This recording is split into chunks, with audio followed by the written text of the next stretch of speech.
የምንጠይቀው ሁሉ አልሆነልንም ማለት እግዚአብሔር ትቶናል ማለት አይደለም። የትኛው አባት ነው ለልጁ እባብ የሚሰጠው? ኃጢአት በመስራታችን ሳይሆን የሚቆጣ እግዚአብሔር ኃጢአቱን ስንደጋግመው ነው የሚቆጣ። በምንም አይነት በደል ውስጥ ሆን አሁንም እግዚአብሔር አንተን ይፈልጋል። በእግዚአብሔር ማረፍ ሰላምና አረፍት ማግኘት የምትፈልጉ ከሆነ እግዚአብሔርን አንድ ነገር ብቻ አድርጉለት። የእግዚአብሔር ፈቃድ ያለበት ነገር በሙሉ በጣም የምትታገሉትም አይደለም። ሕይወቴን አንተ ምራት በሉት እግዚአብሔርን። በስመ አብ ወወልድ ወመንፈስ ቅዱስ አሐዱ አምላክ። ተወዳጆች በያላችሁበት ሰላም እግዚአብሔር ከእናንተ ጋር ይሁን። ይህ ሰዋስው ሚዲያ ዩቲዩብ ቻናላችን ነው። እኔ ደግሞ ዲያቆን ዘሰዋስው ነኝ። በዚህ ዩቲዩብ ቻናላችን ላይ በኦርቶዶክሳዊ ትምህርቶችን እንዲሁም ለስጋዊ ለመንፈሳዊ ችግሮቻችን መፍትሄ የምናገኝበትን ትምህርቶችን በዚህ ዩቲዩብ ቻናላችን ላይ እንለቃለንና ለዩቲዩብ ቻናላችን አዲስ ከሆናችሁ ሰብስክራይብ በማድረግ ቤተሰብ ሁኑ። በጣም በብዙ ታተርፋላችሁ። ዛሬ ከመዝሙረ ዳዊት ጥቅሞች ጥናት ወጣ ብዬ በጣም በተደጋጋሚ አንዳንድ የምትጠይቃቸው ጥያቄዎች አሉና እነሱንም ለመመለስ ያክል በእግዚአብሔር ቃል የሚያጽናና የሚያስተምርም እግዚአብሔር ስለሆነ እግዚአብሔር ከጅማሬ እስከ ፍጻሜ አብሮ እንዲቆየን ቅዱስ ፈቃዱ ይሁንልን። በእግዚአብሔር ቃል እንጽናናለን። የእግዚአብሔር ቃል ማጽናኛችን ብቻ ሳይሆን ሕይወታችንም ጭምር ነውና በጣም ከምጠይቃቸው ነገሮች መካከል አንደኛው ነገሮች የሰዎች ነገር በጊዜ አለመሆን እግዚአብሔር እንደሌለ እስከ ማሰብ የሚያደርሳቸው ሰዎች ገጥሞኛልና እስኪ አንድ ነገር ለማስታወስ ነው ዛሬ በዚህ ቪዲዮ የመጣሁት። የመጀመሪያው ምንድነው መሰላችሁ ተወዳጆች? መጽሐፈ መክብብ ምዕራፍ 3 ከቁጥር 1 ላይ ለሁሉም ዘመን አለው ይላል፣ በሰማይም በምድርም ለሚሆነው ሁሉ ጊዜ አለው ይላልና ለሁሉም ጊዜ አለው እና በዛሬ ትምህርታችን የእግዚአብሔር ጊዜ በሚል ርዕስ ነው የምንማማረው ማለት ነው። እግዚአብሔር አምላካችን ከጅማሬ እስከ ፍጻሜ አብሮን ይሁን፣ እሱ ፈቃዱ ይሁንልን እና የእግዚአብሔር ጊዜ በሚል ርዕስ እንነጋገራለን። ብዙ ሰዎች ከሚገጥሙኝ ነገሮች መካከል አንደኛው ሰይጣን ሰዎችን ከእግዚአብሔር ለማራቅ ከሚጠቀምባቸው መንገዶች መካከል አንደኛው ስጋዊ ችግሮቻችንን በጊዜ ያለመፈታት፣ ያም ደግሞ ምን እንድናስብ ያደርገናል? እግዚአብሔር ትቶኛል፣ እግዚአብሔር የለም ወደሚል ያደርሰናል ማለት ነው። ሰዎችን ከሚያጠቃበት ነገር መካከል አንደኛው ሰይጣን ደስታቸውን መንጠቅ ነው። ደስታ የበጎ ነገር ሁሉ መጀመሪያ ስለሆነ ደስታቸውን ከተቆጣጠረ ሁሉንም ነገር እንደሚይዝ ያደርጋል። ያ ማለት ደስታቸውን ሲያረግ ተስፋ ይቆርጣሉ ማለት ነው። በተስፋ መቁረጥ ውስጥ ይመጣባቸዋል ማለት ነው። ደስታ ቅዱስ ጳውሎስ በፊልጵስዩስ መልእክቱ ላይ ምዕራፍ 4 ከቁጥር 4 ላይ ሲናገር ምን ይላል? ሁልጊዜ በጌታ ደስ ይበላችሁ ይላል። ዛሬ ነገ ከነገ ወዲህ አይደለም፣ ሁልጊዜ በጌታ ደስ ይበላችሁ ይላል። ነገር ግን ያን ደስታችን ሰይጣን ይመጣና ይበርሰዋል። ስጋዊ ነገራችን ባለመሳካቱ ምክንያት እግዚአብሔር እንደተወን እናስባለን። ለምንድን ነው ያልሆነልኝ? ለምን በጊዜ አልተደረገልኝም ብለን በእግዚአብሔርም እስከ ማኩረፍና ከእግዚአብሔርም እስከ መራቅ የሚያደርሰን ብዙ ነገሮች ይመጣሉ። ሰይጣን ሰዎችን ከእግዚአብሔር ከሚያርቅበት አንደኛው መንገድ ይሄ ነው። ሰዎችን ተስፋ ማስቆረጥና እግዚአብሔር በልቦናቸው እንደሌለ ማድረግ። ቢኖር ኖሮ እግዚአብሔር ያ ነገሬ ይሆንልኝ ነበረ፣ ያሰብኩት ያ ነገሬ ይሳካልኝ ነበረ። እግዚአብሔር ግን እኔ ስለተወኝ ወይንም ደግሞ እግዚአብሔር ስለሌለ ብለን እንድናስብ ያደርገናል ማለት ነው። ግን እግዚአብሔር ለምንድን ነው በዛ ነገሮቻችን መካከል ዝም የሚለን? የእውነት ስለሌለ እኛን ስለማይፈልገን እንደ ልጅ አይደለም።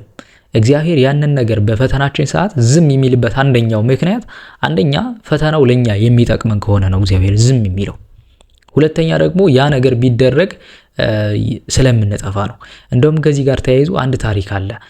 ሁለት ወንድሞች አንድ አይነት ጸሎት ጸለዩ። የመጸለዩት ጸሎት ደግሞ ምንድነው? ለራሳቸው የሚያስፈልጋቸው ነው ወደ እግዚአብሔር ቀርበው የጠየቁትና እግዚአብሔር ወይ ይሄንን አድርግልኝ ብለው ነው የቀረቡት።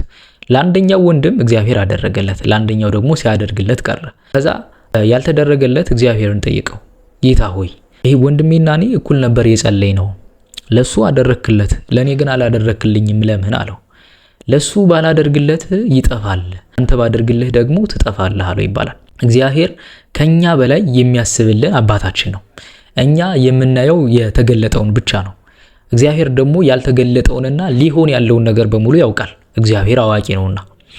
ስለዚህ እግዚአብሔር አምላካችን ያንን ነገር የሚያደርግበት ትልቁ ምክንያት እኛ ስለምንጠፋ ስለሚያውቅ፣ ሁለተኛ ደግሞ ያ ነገር ቢመጣ እኛን ያጠፋናል። ስለዚህ እግዚአብሔር በዚህ ምክንያት አንደኛ፣ ሁለተኛ ደግሞ ፈተናው ለኛ የሚጠቅመን ከሆነ እግዚአብሔር ዝም ይላል ማለት ነው። በፈተናችን ሰዓት እግዚአብሔር ዝም የሚልበት ምክንያት አንደኛው እኛን የሚጠቅመን ስለሆነ ፈተናው። የማይጠቅመን ከሆነ ግን እግዚአብሔር ያንን ነገር ያርቅልናል። የሚጠቅመን ከሆነ ደግሞ ያቀርብልናል። የምንጠይቀው ሁሉ አልሆነልንም ማለት እግዚአብሔር ትቶናል ማለት አይደለም። ያልሆነው ሁሉ ስለማይሆነን ነው ያንን እግዚአብሔር ከኛ የሚያርቀው። የሆነው ሁሉ የሆነው ደግሞ ስለሚያስፈልገን ነው። ስለዚህ እግዚአብሔር ለኛ ከእኛ በላይ ያስብልናል። ቅዱስ ዮሐንስ አፈወርቅ ምን ይላል? እግዚአብሔር ይላል እንደ መልካም አባት ነው ይላል። መልካም አባት ለልጁ አባቴ ይህንን ግዛልኝ ብሎ ቢጠይቀው ልጁ ይላል መልካም አባት ስለሆነ ለልጁ እሱ ካሰበው በላይ ያደርግለታል ይላል። በዝምታ ይቆይና አይ ለልጅ የሚያስፈልገውና የሚጠቅመው ይሄ ነው ብሎ ትልቁን ነገር ያደርግለታል መልካም አባት ስለሆነ። እግዚአብሔር ደግሞ ልክ ከመልካም አባት በላይ ነው። እኛ የተገለጠውን ነው የምናውቀው፣ ያልተገለጠውን እግዚአብሔር ያውቃል።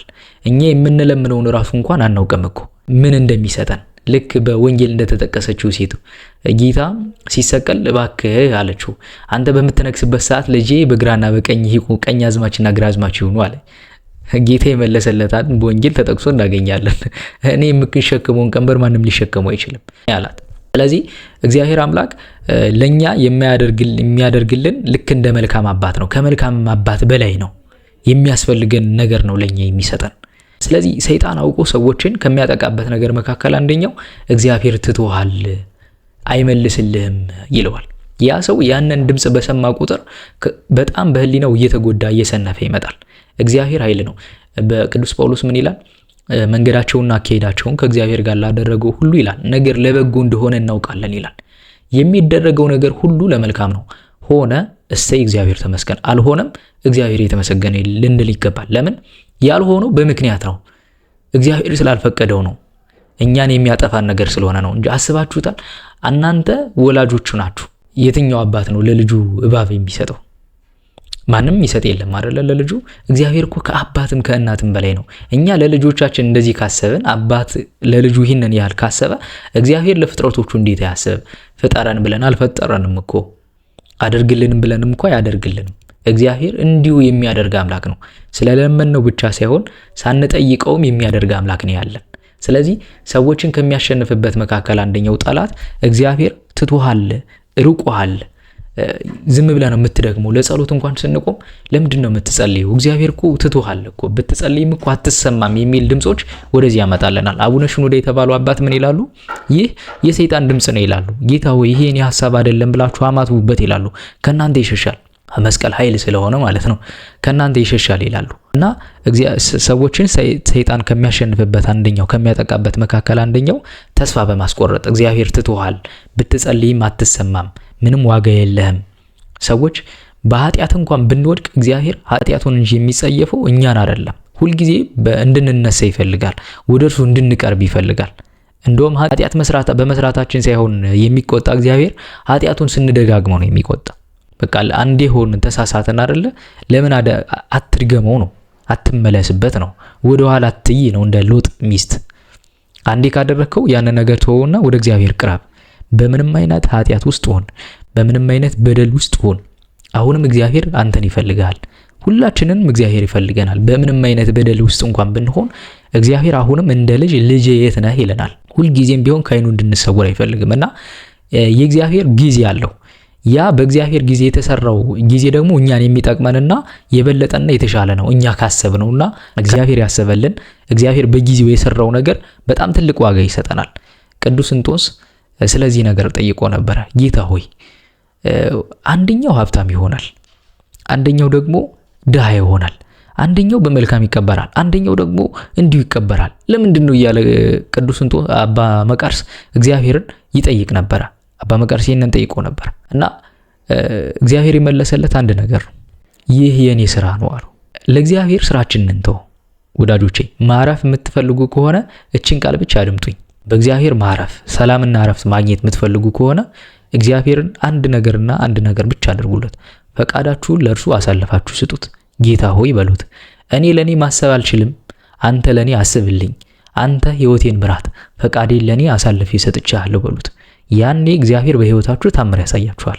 ሁል ጊዜ የምንጠመደው ያ ነገር ባለመሆኑ ምክንያት ለፈተና ራሳችንና እግዚአብሔር ማንንም አይፈትንም ይላል። አንደኛ ሰው በሰይጣን ይፈተናል፣ ሁለተኛ በራሱ ፈቃድ ይፈተናል። ስለዚህ ያ ነገር አልሆነም አይደለ? በቃ እግዚአብሔር አልፈቀደውም። በሚሆንበት ሰዓት ይሆናል። ግን ያ ማለት እስከምትችሉት ሞክሩ። የእግዚአብሔር ፈቃዱ የሆነበት ነገር ሁሉ በጣም ቻሌንጅ የበዛው አይደለም። ፈቃዱ የሆነበት ሁሉ በጊዜው እግዚአብሔር የሰራው ነገር ሁሉ አልጋ ባልጋ ነው የሚሆነው። የእግዚአብሔር ፈቃድ ያለበት ነገር በሙሉ በጣም የምትታገሉትም አይደለም። ስለዚህ ፈቃዳችሁን ለእግዚአብሔር አሳልፋችሁ ስጡት። እግዚአብሔር ፈቃዳችሁን ቆርጣችሁ ለእርሱ ከሰጣችሁት እመኑኝ እግዚአብሔር አያሳፍራችሁም። አንተ አባቴ ነህ፣ አንተ ለኔ ከኔ በላይ ታስብልኛለህ፣ ፈቃዴን አሳልፌ ሰጥቻለሁ፣ ህይወቴን አንተ ምራት በሉት እግዚአብሔርን። እግዚአብሔር በህይወታችሁ ታምር ያሳያችኋል። እግዚአብሔር እንኳን እንደዚህ ብላችሁት ዝም ብሎም የሚያደርግ ነው። እሱ ያምነኛል እሱ ያምነኝም እንኳን አይልም እግዚአብሔር ሲያደርግ። ነገር ግን ለሁሉም እንደ ፍጥረቱ እንደ አባትነቱ ሁሉንም ይመግባል፣ ብትጠይቁትም ባትጠይቁትም። ክርስቲያኖች ግን እኛ በክርስትና ህይወት ውስጥ የምንኖር ክርስቲያኖች ግን ማድረግ የሚገባን አንደኛው ትልቁ ነገር ፈቃዳችን ለእግዚአብሔር አሳልፈን መስጠት። ያኔ እናርፋለን፣ ሰላም እንሆናለን። ፈቃዳችን ለእግዚአብሔር የሚያስጨንቃችሁን ሁሉ በእርሱ ላይ ጣሉት ይላል አይደል? የሚያስጨንቀን ሁላ ለእርሱ ከሰጠነው ፈቃዳችን አሳልፈን ከሰጠነው ሸክም የከበዳችሁ ኑ ወደ እኔ ያሳርፋችኋለሁ ያለ ጌታ እንዴት ነው የሚያሳርፍልን? ቃሉ የማይታበይ የጠየቁትን የማይነሳ እኮ ነው። የነገሩትን የማይረሳ አምላክ እኮ ነው። ስለዚህ ፈቃዳችንን አሳልፈን እንስጠውና ሁልጊዜም ቢሆን በህይወታችን ያልሆነ ነገር አልሆነም፣ የፈለግነው ነገር አልሆነም አይደለ? የእግዚአብሔር ፈቃዱ አይደለም። እግዚአብሔር የተመሰገነ ይሁን በሉት። ያኔ እግዚአብሔር ያሳፍራችሁ። ግን ሰዎችን ሰይጣን ከሚያሸንፈት አንደኛው ነገር መካከል በቃ እግዚአብሔር ትቶኛል ይላል። እግዚአብሔር መቼም ማንንም ፍጥረቱን ትቶ ያውቅም። አንተ ልጅህን እንኳን አልተውኩም፣ እንኳን እግዚአብሔር አንተን ሊተው የሚችል አምላክ አይደለም። ስለዚህ በእግዚአብሔር ጊዜ ውስጥ ሆነን እንኖር።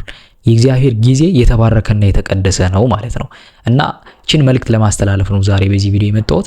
አቤቱ ቅዱስ እግዚአብሔር አምላካችን በአንድ ልጅህ በጌታችን በመድኃኒታችን በኢየሱስ ክርስቶስ በእርሱ ያለ ጽን ክብር ላንተ ይገባል። ከእርሱም ጋር ከመንፈስ ቅዱስም ጋር ትክክል የሚሆን ዛሬም ዘወትርም ለዘላለሙ አሜን። በያላችሁ በሰላም እግዚአብሔር ከእናንተ ጋር ይሁን። በእግዚአብሔር ታመኑ፣ በእግዚአብሔር ታመንኩ ይላል ቅዱስ ዳዊት። መተማመኛችን እግዚአብሔር ነው። በእግዚአብሔር ጊዜ ውስጥ እንኑር። ሰላም እግዚአብሔር ከእናንተ ጋር ይሁን።